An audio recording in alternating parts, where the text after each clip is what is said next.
नमस्कार दोस्तों, स्वागत है आपका क्रिप्टो खबरी के YouTube चैनल पे। आज हम चार्ट को एक्सप्लेन करेंगे कि एक चार्ट हम कैसे बना सकते हैं और उसमें कौन कौन से इंडिकेटर्स होते हैं जो बहुत ही ज़्यादा इंपॉर्टेंट होते हैं। इसकी पूरी जानकारी आपको इस वीडियो में मिलेगी। तो आइए शुरू करते हैं। आप ट्रेडिंग शुरू कर रहे हैं तो आपको नॉलेज होनी चाहिए कैंडलस्टिक्स की। आपने देखा ही होगा कि जब भी कोई भी ट्रेड हो रही है तो उसमें एक सर्टेन ग्रीन और रेड कलर के एक स्टिक्स बन रखी होती हैं, कैंडल्स बन रखी होती हैं।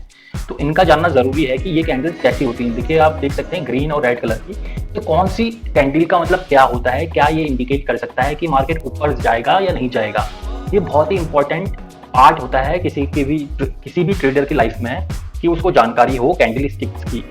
तो आज मैं एक ब्रीफ जानकारी आपको दूंगा कैंडल स्टिक्स के बारे में। तो आइए शुरू करते हैं। जैसे कि ये जो पैटर्न है ये बुलिश कैंडल के पैटर्न है, यानी कि इस समय ये इंडिकेट कर रहा है कि मार्केट जो है वो ऊपर जाएगा। वहीं ये जो कैंडल्स हैं ये है न्यूट्रल कैंडल। इसमें कुछ नहीं पता कि मार्केट ऊपर जाएगा या नीचे जाएगा। ये एक स्थिर मार्केट का इंडिकेशन है। जैसे कि आजकल आप देख पा रहे होंगे कि इस तरह के कैंडल्स ज़्यादा बनने को दिख रहे हैं। वहीं ये बियरिश पैटर्न है जहाँ मार्केट नीचे जा रहा होता है। तो पिछले 2 महीने से जो मार्केट नीचे गया है तो उस समय इस तरह की कैंडल्स बहुत ज़्यादा फॉर्म हुई होंगी। तो ये इंडिकेट करता है कि मार्केट नीचे जा रहा है। तो अभी एक कैंडल के बारे में थोड़ी बहुत जानकारी हम देख लेते हैं। तो एक कैंडल क्या होता है, जब भी आपने देखा होगा कि मार्केट आपने शुरू की कि कोई भी आपकी ट्रेड शुरू हुई, मान लो कि यहाँ से आपकी ट्रेड ओपन होती है, ठीक है, यहाँ से आपकी ट्रेड ओपन हुई तो आपका जो ट्रेड है अब वो हो सकता है कि ओपन होने के बाद थोड़ा सा नीचे गिर जाए, ठीक है। तो यहाँ तक वो गिरा, ठीक है। तो अब मैं इसको कह देता हूँ लो। ये यहाँ तक नीचे गिरा, फिर उसके बाद ये ऊपर आया, फिर दोबारा से यहाँ पे आया, उसके बाद ये और ऊपर गया, ठीक है, और ये मैक्सिमम यहाँ तक पहुँचा। तो इसको कह देते हैं हाई, यहाँ पे ये मैक्सिमम तक पहुँचा। उसके बाद ये दोबारा से नीचे आया। हर एक कैंडल में ऐसी fluctuation most of the candles को होती है।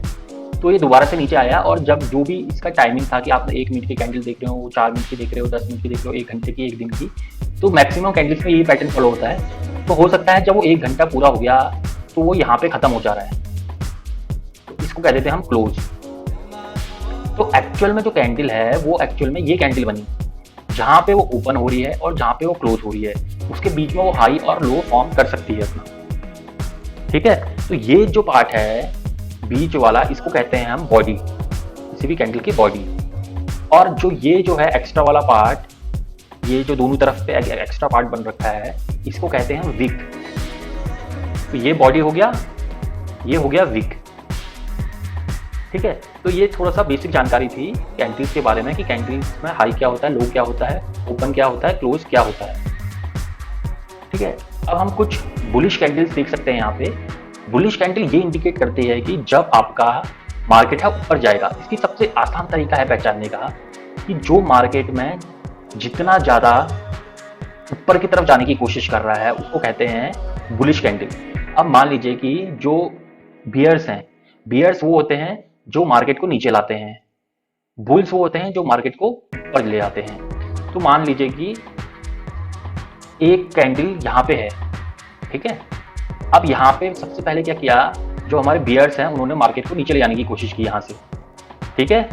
और जो बुल्स हैं फिर वो उनसे लड़ रहे थे, वो मार्केट को ऊपर ले जाने की कोशिश कर रहे। तो जब ये इतना नीचे जाके चाहे वो इतना ही ऊपर ले जा पाए, स्टार्टिंग से ओपन से वो चाहे इतना ही ऊपर लेके जा पाए, पर फिर भी ये कहलाएगी आपकी बुलिश कैंडल।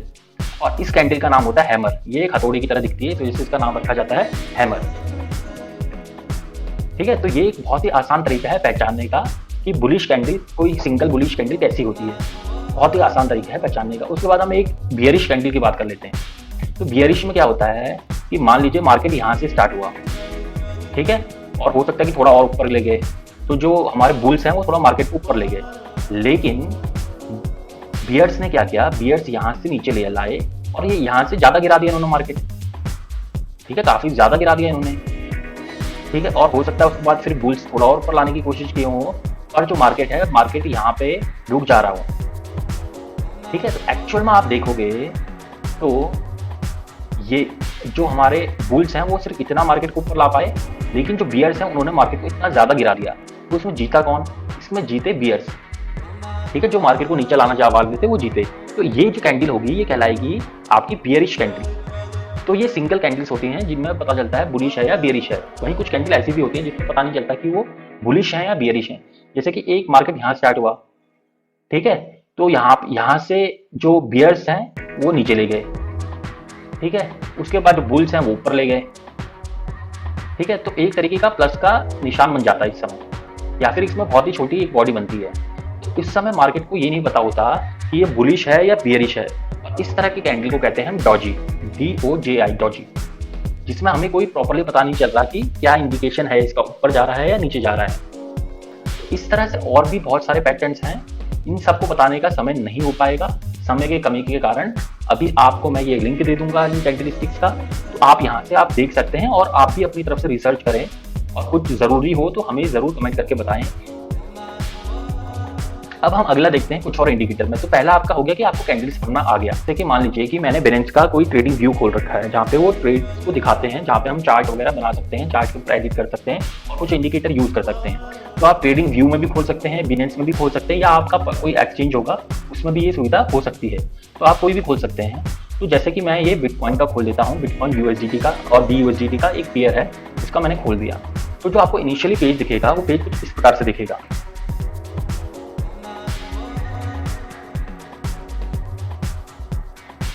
तो इनिशियली हमें पेज इस प्रकार से दिखता है। तो अब हम यहाँ पे ओरिजिनली हमें ये दिख रहा था, ओरिजिनली हमें ये दिख रहा है कि इस हिसाब से देखिए आप कैंडल देख पा रहे होंगे, ग्रीन कैंडल बन रही है, रेड कैंडल बन रही है, ठीक है, डॉजे फॉर्म हो रहा है।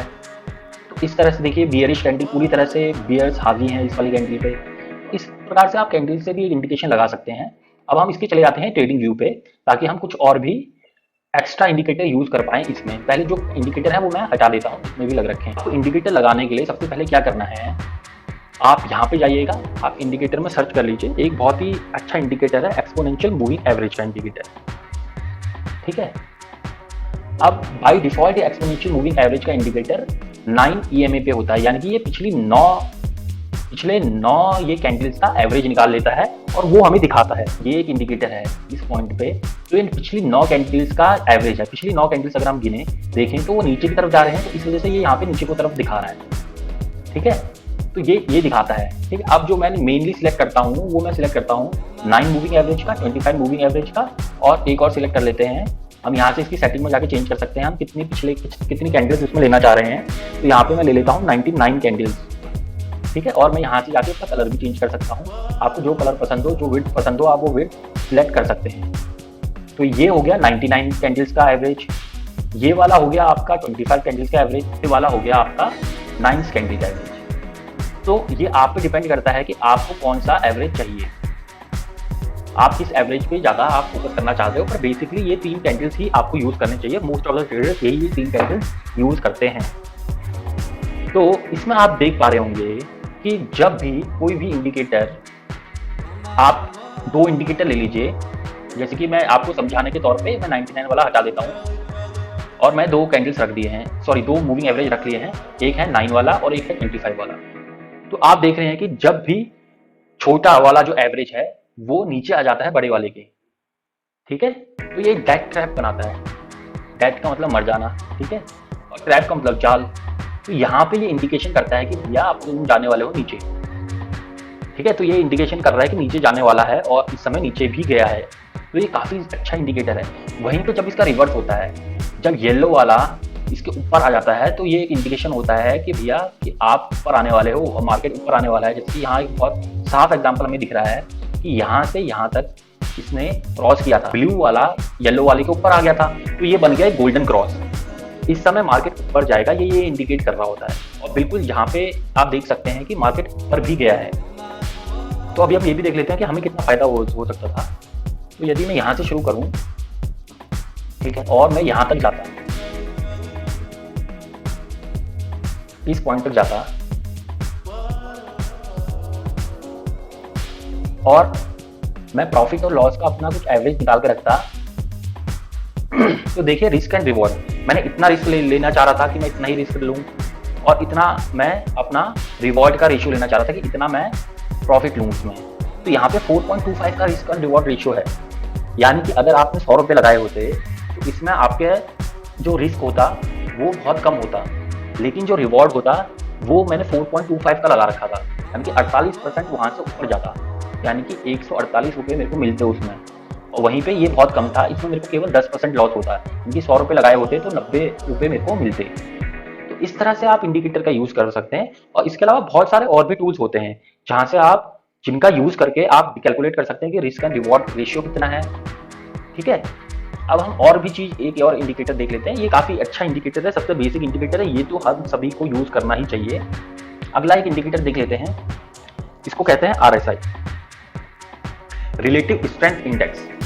ये क्या दिखाता है? ये दिखाता है कि कितनी ज़्यादा मार्केट में स्ट्रेंथ या वीकनेस है। ये 0 से 100 के बीच में नापा जाता है, जहाँ 0 सबसे कम होता है और 100 सबसे ज़्यादा होता है। ठीक है, तो और जो ये इंडिकेशन करता है, ये लेता है अपर लिमिट 70 की, यानी कि जो ये वाला भाग है 70% का है, लोअर लिमिट है 30 की, यानी कि जो ये वाला भाग है 30 पे है। तो मोस्ट ऑफ द ट्रेडर इसी के बीच में खेलते हैं। तो इसमें देखते हैं, ये देख रहे होते हैं कि स्ट्रेंथ कितनी है मार्केट में उस समय। तो यहाँ पे देखिए बहुत ही अच्छा ग्राफ बन रखा है, जिसमें एक बहुत ही हाई स्ट्रेंथ दिखा रखी है इन्होंने। देखिए ये 70 से ऊपर जब भी चले जाएगा, इसका मतलब कि बहुत ही ज़्यादा स्ट्रेंथ हो चुकी है, इसके बाद ये वीक होने ही वाला है। और यहाँ पे बहुत अच्छा टाइम होता है कि यहाँ पे आप सेल कर लो। जैसे ही टॉप में पहुंचा, आपको सेल करने का एक इंडिकेशन मिल गया था कि भैया आप सेल कर दो। ठीक है, तो आप यहाँ पे सेल करके यदि आप यहाँ पे भी बाई कर लेते। ठीक है, अभी मैं इसको चार्ट के एकदम पैरेलल लगा लेता हूँ।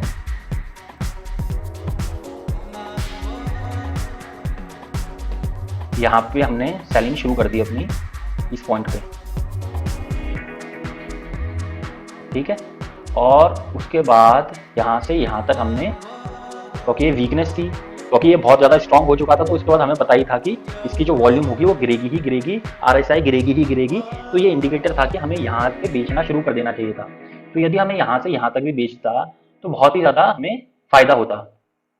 अब देखिएगा कि यहाँ पे हमें यहाँ से यहाँ तक का बेचना था, जितना हमें इंडिकेशन मिल रही थी, यदि हम उस हिसाब से भी काम करते, मैं जो हमेशा अपना रिस्क एंड रिवॉर्ड रेशियो होता है वो मेंटेन करके ही चलता हूँ। ठीक है, तो यहाँ रिस्क एंड रिवॉर्ड रेशियो 1.29 मैंने लेके चला हूँ। ठीक है, तो यानी कि यहाँ पे जो मेरे को प्रॉफिट होता वो 25% प्रॉफिट होता, और यदि इससे ऊपर जाता तो लॉस होता 7%। यानी कि ये रिस्क एंड रिवॉर्ड रेशियो बहुत ही अच्छा है। यहाँ पे मेरे को 25% प्रॉफिट हो रहे के चांसेस बन रहे हैं और 7% लॉस के चांसेस बन रहे हैं। तो हम क्या है कि सारे इंडिकेटर्स हम एक साथ यूज करें किसी भी पॉइंट पे, तो ये बहुत ही अच्छा एक ट्रेडिंग की प्रैक्टिस होती है, हैबिट होती है, जिसमें हमें कम से कम घाटे होने के चांसेस होते हैं और ज़्यादा से ज़्यादा हमें प्रॉफिट होने के चांसेस होते हैं। इसके अलावा तीसरा जो हमारा इंडिकेटर है वो है हमारे डेप्थ चार्ट। डेप्थ चार्ट क्या दिखाता है? वॉल्यूम दिखाता है कि कितना एक समय पे कितना लोग खरीदना चाह रहे हैं और कितना वो बेचना चाह रहे हैं। तो किसी भी एक पर्टिकुलर प्राइस पे लोग कितना खरीदना चाह रहे हैं, कितना बेचना चाह रहे हैं, ये डेप्थ चार्ट हमें दिखा देता है। तो यहाँ पे आप देख सकते हैं कि इस पॉइंट पे जो लोग हैं वो ज़्यादातर बेचना चाह रहे हैं, बेचने वाले ज़्यादा हावी हैं इस पॉइंट पे और खरीदने वाले कम हावी हैं। ठीक है, पर हम जैसे जैसे हम दूर तक जाएंगे, ठीक है, जैसे जैसे हम वाइडर जाएंगे, तो वहाँ बेचने वाले उससे ज़्यादा खरीदने वाले लोग आ जाएंगे। ठीक है, तो इस हिसाब से हमें ये चार्ट भी देखना ज़रूरी होता है, हमें वॉल्यूम भी देखनी ज़रूरी होती है, और इसकी इन डेप्थ हमें जानकारी इसके ओरिजिनल व्यू पे मिलती है। ये जो भी आप ओरिजिनल व्यू यूज़ करते हैं उसके ओरिजिनल व्यू पे इसकी ज़्यादा जानकारी मिलती है। जैसे यहाँ पे आप देख सकते हैं, यहाँ पे पूरी तरह से ये जो रेडिश दिख रहा है ये बिकवाली चल रही है, ज़्यादातर लोग बेच रहे हैं, काफ़ी लार्ज अमाउंट में बेच रहे हैं। जो ये बार दिखा रहा है लंबा सा, इसका मतलब है काफ़ी ज़्यादा अमाउंट में बेच रहे हैं। यदि मैं इसको और बड़ा कर दूँ तो देखिए कितनी हैवी अमाउंट में सेलिंग हो रही है। यहाँ बाइंग ज़्यादा नहीं हो रही है, सेलिंग ज़्यादा हो रही है, यहाँ पे आप देख सकते हैं। ठीक है, इसी वजह से जब सेलिंग ज़्यादा होती है तो हमारा मार्केट क्या है, नीचे की तरफ जा रहा होता है। तो अभी अगर हम थोड़ा सा अपना लास्ट वाली कैंडल स्टिक को ध्यान से देखें तो ये जो हो रहा होगा ये बियरिश ही बन रही होगी। तो यहाँ से देखिए ये बियरिश ट्रेंड इसने शुरू कर दिया बनाना। ठीक है, देखिए ये बियरिश कैंडल, जैसे मैंने आपको कैंडल स्टिक में बताया था, तो ये पूरी तरह से ये बियरिश कैंडल ही है। आई होप कि आप सबको ये वीडियो समझ में आ गई होगी। यदि इस वीडियो से जुड़ी हुई कोई भी समस्या हो, आपको कोई चीज़ समझ में ना आई हो, तो मुझे कमेंट पे ज़रूर लिखिए। आप हमारे इंस्टाग्राम पे हमें फॉलो करना ना भूलिए। यदि ये वीडियो आपको अच्छी लगी हो तो हमारा चैनल सब्सक्राइब करना ना भूलिएगा, और ज़्यादा से ज़्यादा तक अपने क्रिप्टो इन्वेस्टर्स दोस्तों को और फैमिली के साथ ये वीडियो शेयर कीजिए। नमस्कार।